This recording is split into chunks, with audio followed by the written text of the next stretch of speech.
We'll start with Paul as Coach gets settled in.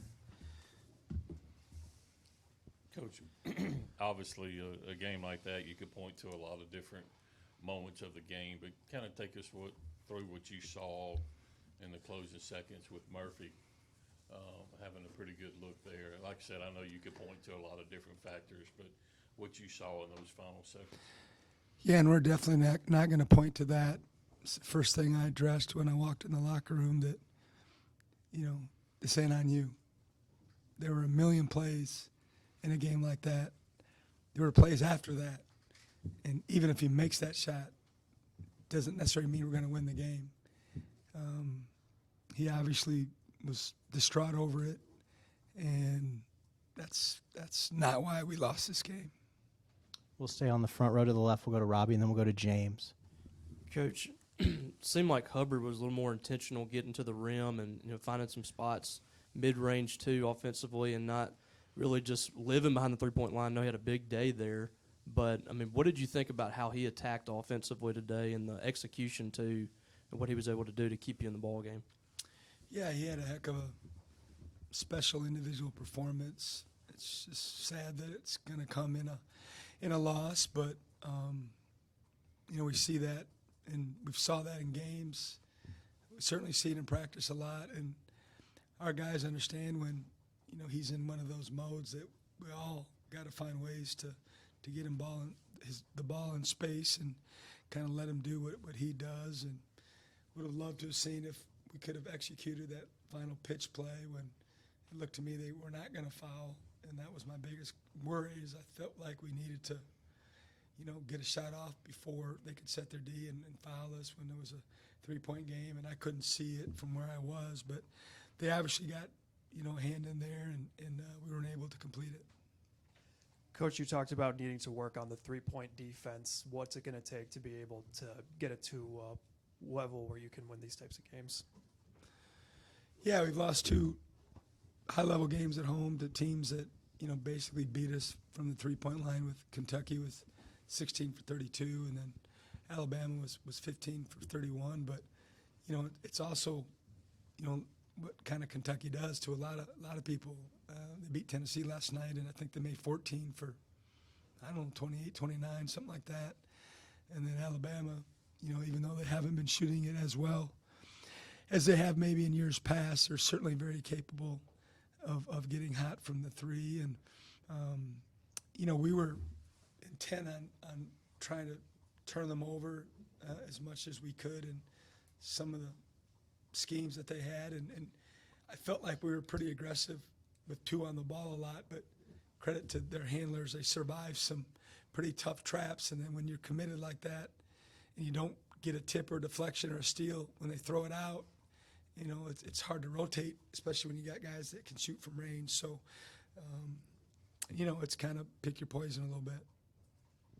Chris, this team has had a lot of really just great wins over ranked teams this season, and some ones in some difficult road environments, but hasn't been able to beat any of the top 10 teams it's faced yet. What do you think it's just going to take to win some of those games that you have moving forward? Well, my deduction would be at this point, then we're not a top 10 team.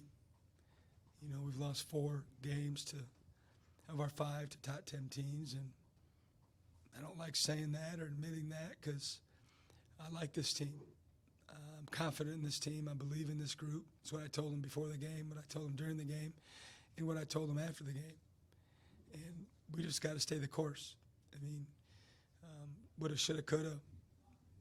It's hurt. It's a very hurt locker room from the top down, and you'd expect them to be hurt. They poured their heart out there. They left it on the floor, and in the end, we didn't win the game, which is obviously all that matters. But we've got more work to do. We'll stay to coaches right with Benjamin, and then we'll go back to the left with Paul and Robbie. You did a good job defensively, at least early on, denying Sears and limiting his opportunities, but he also sort of recognized that and passed out of a lot of those opportunities, had 9 assists. What was sort of the game plan against him, and how do you feel like you guys executed it? Yeah, he's obviously one of the best players in college basketball, and, he's coming off a game where he didn't play in the second half.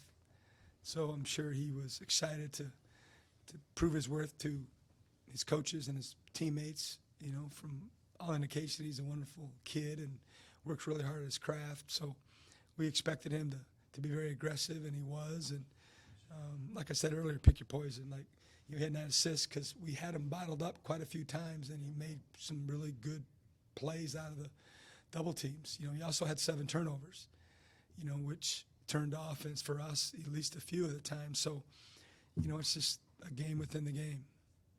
Go ahead, Paul.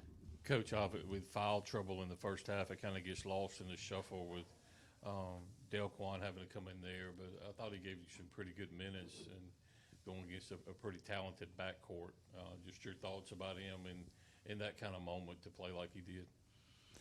We actually had planned to play him regardless of the foul trouble in the first half, just for a number of reasons. Alabama is known for their pace and how many possessions the basketball games are, and just felt like we needed to make sure we were in position down the stretch to be okay with just our cardio in our legs, etc. Certainly, he played well. I thought he looked like he belonged out there. He made a really couple nice, nifty passes that led to baskets, and his defense was on point. So hopefully that'll give him confidence and us confidence going forward. Obviously, a huge loss with RJ not being in there for most of the second half with his injury. Do you know where he is right now with that injury? Is it a wait and see, or what have you heard so far on that? He actually came back and played, after he got injured. He's had some issues with just turning of that ankle. It turns, doesn't in practice once in a while. He's nervous. This is the one, right? And certainly that's what I thought when I saw him ringing in pain underneath the stanchion. But I was told he was good to go, so he went back in. And then down the stretch, we went with, the lineup that we went with. Got time for a couple more. We'll go in the middle in the second row to Jacob. Both Keyshawn and Michael played good for you tonight. I guess, what did you see from them guys? Yeah, I thought, both of them really battled. Murph wasn't on point early in the game for the most of the first half. So we were on him pretty good about it. He responded. He had 0 rebounds his first couple runs, and then he got 3 before halftime. And then in the second half, obviously, he was a big reason why we were in the game. He had a bunch of baskets and rebounds, and Mike's continuing to play, with a little more of an edge. We've been encouraging to play, with a little more edge. He's such a wonderful kid. He's such a nice kid. We're trying to get him to have a different playing personality, and it's coming. But in the end, what people don't talk about on the outside is Alabama's rebounding prowess this year. They're really put a lot of pressure on you when the ball is shot. They're so big.